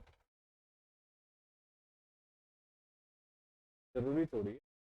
इन्होंने, आपने तो देखा होगा ऐसे तो, क्या बोलते हैं, कुतुबुद्दीन ऐबक था, है? कुतुबुद्दीन वो उससे पहले क्या नाम था उसका, गोरी, गोरी अपना उत्तराधिकारी ऐबक को चुन के गया था। गोरी का बच्चा नहीं, वो तो उसका स्लेव ही था, दास था। बात उसकी नहीं है कौन अपना कौन पराया, बात है वहां पे विश्वास की, कि किसकी विचारधारा मुझसे मैच खाती है, कौन मेरी लेगेसी को आगे लेके चल पाएगा, है ना? ऐसे तो बहुत से ऐसे भी हुए हैं, बाप ने इतना बड़ा एम्पायर खड़ा किया, बेटे को सौंप दिया, बेटे ने सब बर्बाद कर दिया। अब तो लेगेसी की बात है, लेगेसी कौन संभाल पाएगा उसकी, ठीक है ना? तो इनको अंगद के नाम से जाना गया फिर, गुरु अंगद देव। और अंगद का अर्थ क्या है? अंगद का अर्थ है अंग, मतलब ये गुरु नानक के ही अंग कहे गए, कि गुरु नानक जी के ही अंग है अंगद देव, ठीक है? इनका असली नाम था, इनका असली नाम था लहणा, लेकिन इनको जाना गया अंगद देव के नाम से। अंगद का मतलब जो अंग हो, तो इनको गुरु नानक जी के ही अंग कहा गया, ठीक है? ये सब मैं इसलिए, जो इसके फैक्चुअल है, ये सब फैक्चुअल डाटा है इसका, है ना? अभी तक मैंने आपको वो बता दिया कि जो मेंस के उसके इनकी विचारधारा थी, जो मेंस के साथ था। अभी थोड़ा फैक्चुअल डेटा है गुरु नानक जी के बारे में, और ये इसलिए बता रहा हूँ मैं, इसमें थोड़ा ज्यादा है, बाकी सब में इतना नहीं है, लेकिन इनके बारे में थोड़ा ज्यादा है।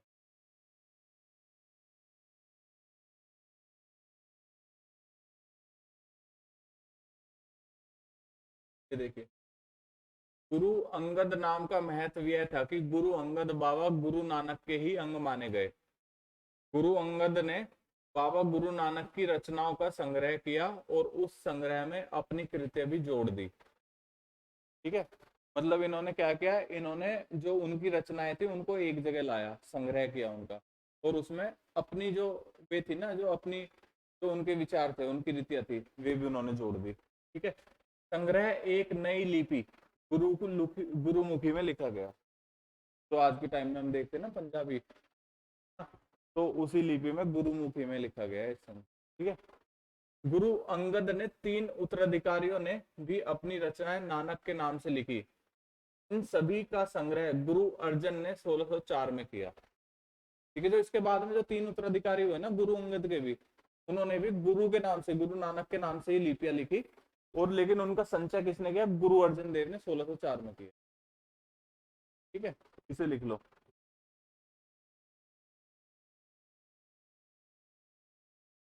सिर्फ इतना लिख लो, गुरु अर्जन ने 1604 में गुरु अंगद एवं अन्य 3 उत्तराधिकारियों का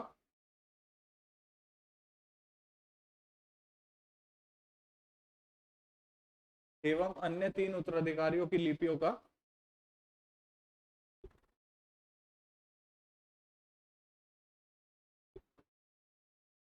संग्रह किया। हाँ, लिपियों की संग्रह किया, जो गुरुमुखी में लिखा गया था, तो गुरुमुखी में लिखा गया था। गुरुमुखी का अर्थ क्या है? गुरुमुखी का अर्थ है गुरु की भाषा, गुरु के मुख से जो निकली है ना वाणी, गुरुमुखी लिपि। गुरुमुखी का अर्थ भी पता होना चाहिए ना, कोई आपसे पूछ ले गुरुमुखी है क्या चीज, आप बोलोगे लिपि है, बोले लिपि है, तो लिपि क्या है? लिपि में गुरुमुखी का अर्थ क्या है? तो आप क्या क्या संग्रह किया? हाँ, तो आप क्या बोलोगे? जो गुरु के मुख से निकली है वाणी, इसी को गुरुमुखी कहा गया है, ठीक है? कला मतलब कि लिखने की शैली, वो है लिपि, है ना? ये इस संग्रह में शेख फरीद, संत कबीर, भगत नामदेव और गुरु तेग बहादुर जैसे सूफी संतों और गुरुओं की वाणी जोड़ी गई। मतलब देखो, इसमें हम देखने को क्या मिलता है?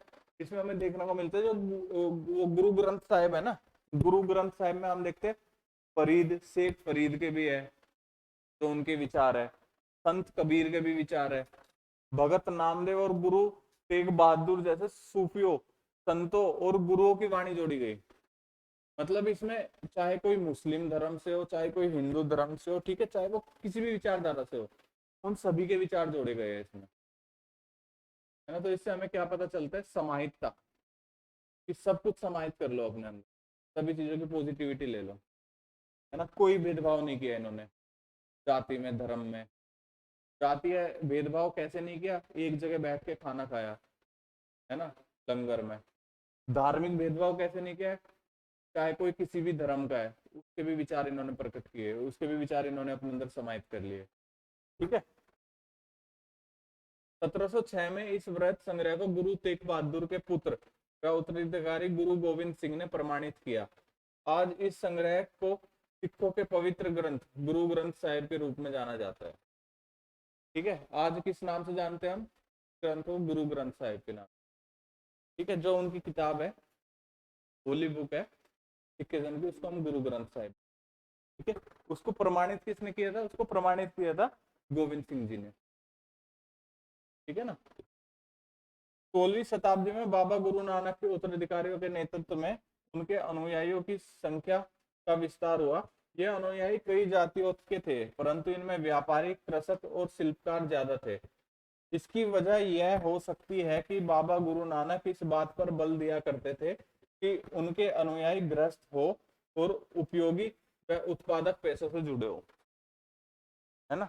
हम क्या देखते, जब इसमें लोग बाग जुड़ने लगे ना, तो इसमें कौन थे, कृषक थे, है ना, मतलब खेती यार मजदूर, है ना, किसान, ठीक है, व्यापारी, ये सब थे। तो मतलब इनका क्या कारण था ये सब जुड़े, तो बेसिकली कहने का ये मतलब था कि कहना चाहते थे कि अगर आप एक गृहस्थ जीवन में भी हो ना, घर बार वाले व्यक्ति हो, ठीक है, तो भी आप मतलब कि एक वो आप मोक्ष प्राप्त कर सकते हो, है ना। तो मैंने उसमें लिखवा दिया, किसके द्वारा, अच्छे काम करो, दान करो, ठीक है, दया करो, ठीक है, दान करो, ठीक है। 17वीं शताब्दी के प्रारंभ में केंद्रीय गुरुद्वारा हरमंदिर साहिब स्वर्ण मंदिर के आसपास रामदासपुर शहर अमृतसर विकसित होने लगा था। प्रशासन में यह वस्तुतः स्वायत्त था। आधुनिक इतिहासकार इस युग के सिख समुदाय को राज्य के अंतर्गत राज्य मानते हैं। मुगल सम्राट जहांगीर इस समुदाय को एक संभावित खतरा मानता था, ठीक है। मतलब जब अमृतसर उसकी स्थापना हो रही थी ना, मतलब एक टाइम ऐसा आ गया था जब गुरु गोविंद सिंह जी आ गए थे ना, गुरु गोविंद सिंह जी तक तो ऐसा चला कि धार्मिक, है ना, कि सब धार्मिक है। लेकिन जब गुरु गोविंद सिंह जी ने खालसा पंथ की स्थापना की ना, तो धार्मिक से हटके क्या हो गया, एक तरीके से मतलब खोज, है ना। उन्होंने क्या कहा, उन्होंने कहा गुरु गोविंद सिंह जी ने कि मतलब रक्षा करो, है ना, गरीब गुरुओं की, धर्म की, है ना, किसी भी उससे मतलब किसी भी खतरे से अगर कोई आपको दबा रहा है, कोई गरीब को दबा रहा है, तो उसकी रक्षा करो, वो हमारा धर्म है। मतलब सिख धर्म है हमारा कि हम गरीबों के रक्षा करेंगे, है ना। हम जो भी धर्म को लिए खतरा होगा उससे रक्षा करेंगे धर्म की, ठीक है। तो अभी तक जो धार्मिक बातें चल रही थी, जो धार्मिक चीजें थी, वो अचानक से कहाँ पे आ गई, वो अचानक से मिलिट्री पे शिफ्ट हो गई, है ना। और उसी चीज का अंदाजा इसे क्या नाम है, जहांगीर को लग गया था, है ना। जब अमृतसर की स्थापना हो रही थी ना, तो जहांगीर को कहीं ना कहीं ये लग रहा था कि अब ये जो लोग है, ये अपनी एक खुद की कैपिटल बनाने लग रहे हैं। उस टाइम पर कैपिटल क्या हुआ करती थी, कैपिटल हुआ करती थी दिल्ली, ठीक है। लेकिन अमृतसर की स्थापना होने से कहीं ना कहीं सिखिज्म की एक कैपिटल जो बन गई थी, वो बन गया था अमृतसर। तो उसको जब इस चीज का आभास हुआ कि ये लोग अपनी खुद की कैपिटल बनाने लग रहे हैं, आगे चल के एक मिलिट्री पावर बन जाएगा जो आगे चल के हमारे लिए खतरा होगा, तो उसने क्या किया, उसने गुरु अर्जन को मृत्यु दंड देने की बात कह दी 1606। जहांगीर ने जहांगीर ने 1606 में, लिख लो इस पॉइंट को, जहांगीर ने 1606 में, जहांगीर ने 1606 में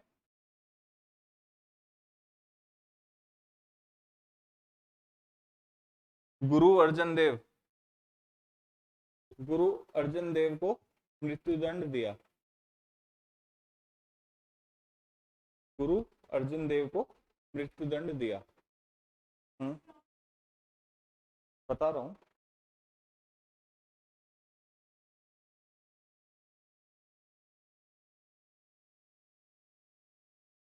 लिख लिया।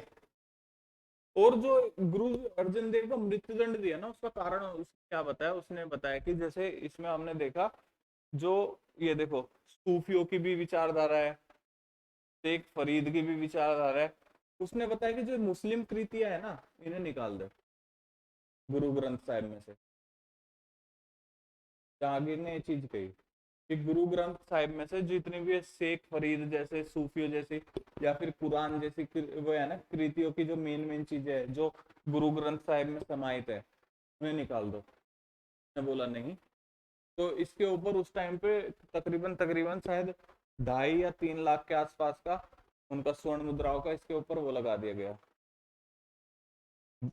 एक दंड दिया गया कि इतने रुपए पे कर दे। फिर तो बोला कि मैंने जब कुछ गलत किया नहीं है, तो मैं ना तो इन्हें बाहर निकालूंगा ना टैक्स पे करूंगा। तो 1606 में उन्हें मृत्युदंड का आदेश दे दिया गया। और मृत्युदंड का आदेश, उनकी मृत्यु फांसी पे चढ़ने से नहीं हुई, उनकी मृत्यु हुई सजा प्राप्त कर रहे थे ना, जब उन्हें कोड़े पड़ रहे थे, कोड़े पड़ते पड़ते जब वो तड़प तड़प के मर। ठीक है ना। 17वीं शताब्दी में सिख आंदोलन का राजनीतिकरण शुरू हो गया, जिसका दूरगामी परिणाम यह हुआ कि 1699 में गुरु गोविंद सिंह ने खालसा की संस्था का निर्माण किया।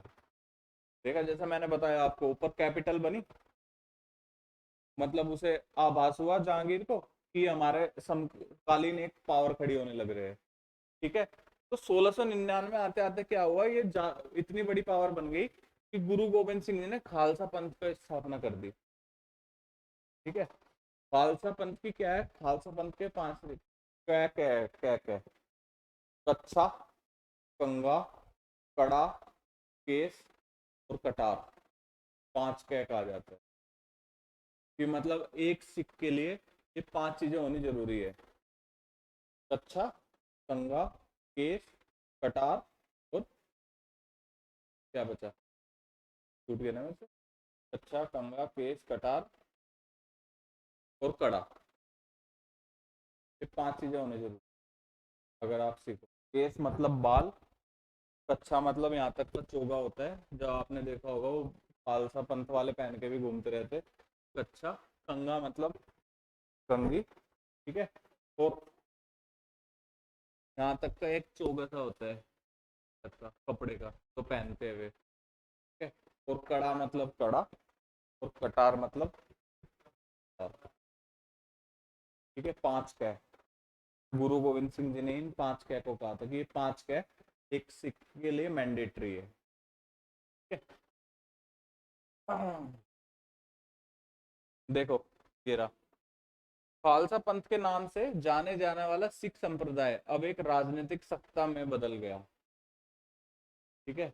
एक राजनीतिक सत्ता में बदल गया। देखो कहां से शुरू हुआ था, गुरु नानक जी से, इन्होंने धार्मिक बातें की, कहां पे पहुंच गया, गुरु गोविंद सिंह जी पे, जहाँ पे एक मिलिट्री पावर बन चुकी सिख संप्रदाय। ठीक है। आगे चल के जब हम रणजीत सिंह को पढ़ेंगे ना, रणजीत सिंह को देखेंगे हम कि उनके अलायंस कहाँ से कहाँ तक था।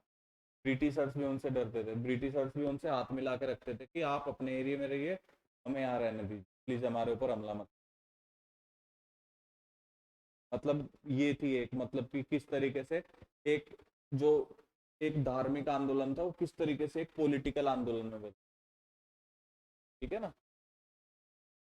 16वीं और 17वीं शताब्दी में बदलती हुई ऐतिहासिक परिस्थितियों ने सिख आंदोलन के विकास को प्रभावित किया। शुरू से ही बाबा गुरु नानक के विचारों की सिख आंदोलन पर गहरा प्रभाव पड़ा। है ना। जो बाबा गुरु नानक जी थे उनके विचारों का प्रभाव हम आज भी देखते हैं, तो उस टाइम भी था, जैसे ईमानदारी, सत्यनिष्ठा, ये सब चीजें। तो ये इसी चीज को कह रहा है कि तो ये राजनीतिक परिप्रेक्ष्य हो रहे थे ना, राजनीतिक चीजें में बदलाव आ रहा था, ये उस टाइम भी हमें देखने को मिला है। उस पर भी गुरु नानक जी का बहुत गहरा प्रभाव पड़ा है।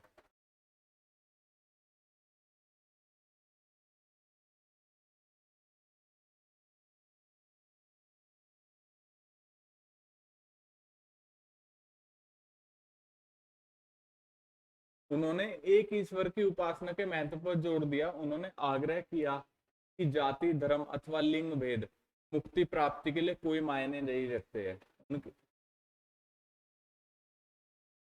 उनके लिए मुक्ति किसी निष्क्रिय आनंद की स्थिति नहीं थी, बल्कि सक्रिय जीवन व्यतीत करने के साथ साथ सामाजिक प्रतिबद्धता की भी निरंतरता कोशिश में ही नहीं थी। ठीक है, जैसा कि मैंने आपको बताया, गुरु नानक जी भी यही चीज कहते थे, होने वाला है। गुरु नानक सेम चीज यही कहते थे कि निष्क्रियता कोई हल नहीं है। अगर आप संन्यास ले जाओगे तो आप समाज से निष्क्रिय हो जाओगे, कि निष्क्रिय हो जाओगे तो समाज को आप क्या दोगे, कुछ नहीं दोगे। तो वो ये कहते थे ग्रस्त रहते हुए ईमानदारी से, ठीक है, ईमानदारी से और सत्यनिष्ठा से, शुद्ध आचरण से आप मतलब कि गुरु को प्राप्त कर सकते हो, ईश्वर को प्राप्त कर सकते हो। सेम चीज उन्होंने यहाँ कही। ठीक है, अपने उपदेशों के सार को व्यक्त करने के लिए उन्होंने 3 शब्दों का प्रयोग किया।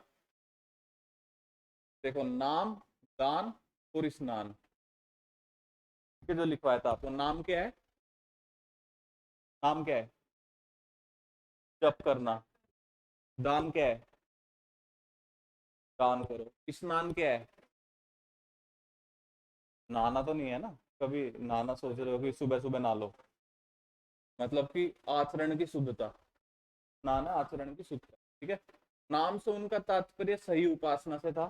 ठीक है, दान का तात्पर्य था दूसरों का भला करना, और स्नान का तात्पर्य आचार विचार की पवित्रता। ठीक है, आज उनके उपदेशों को नाम जपना, कीरत करना और वंड जपना छकना के रूप में याद किया जाता है। ठीक है, मतलब नाम जपो, कीर्तन करो, और मतलब कि दूसरों का भला करो। ठीक है, भगवान का नाम जपो, कीर्तन करो, मतलब औरों को भी इकट्ठा करो, औरों को भी मतलब सही उपदेश दो, और वंड छकना मतलब कि भला करो। ठीक है, ये अवधारणाएं भी उचित विश्वास और उपासना, ईमानदारी पूर्ण निर्वाह और संसाधनों को मिल बांटकर प्रयोग करना, यानी कि दूसरी की मदद को महत्व रेखांकित करती है। ठीक है ना। इस तरह बाबा गुरु नानक के समानता के विचारों को सामाजिक राजनीतिक मायने थे। ठीक है, उनके एक सामाजिक सामाजिक राजनीतिक मायने कैसे, कि जैसे हम देखते हैं पहले धार्मिक आंदोलन शुरू हुआ, राजनीतिक आंदोलन बन गया। ठीक है, समाज भी जुड़ा ना उससे, समाज जुड़ा, एक राजनीति उत्पन्न हुई वहां से। ठीक है, मतलब पहले वो एक धर्म से लोग बाग जुड़ रहे थे, फिर धीरे धीरे उस धर्म की रक्षा के तौर पे, या फिर क्या बोलते हैं, एक पीड़ित की रक्षा के तौर पे, है ना, उससे उसका परिवर्तन हो गया, मतलब राजनीतिक परिवर्तन हो गया, तो उसी को बोलते हैं। इसके सामाजिक एवं राजनीतिक मायने थे। ठीक है, शायद इसी बात से हमें बाबा गुरु नानक और उनके अनुयायियों के इतिहास, और कबीर, रविदास एवं दादू जैसे संतों और उनके अनुयायियों, जिनके विचार बाबा गुरु नानक के विचारों से काफी करीब थे, के इतिहास में फर्क को समझने में मदद मिलती।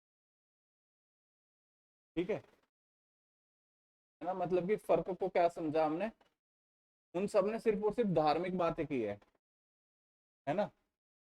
सिख धर्म में क्या फर्क नजर आया हमें, और मतलब और धार्मिक आंदोलन के मुकाबले, बताओ क्या ऐसा डिफरेंस नजर आया है?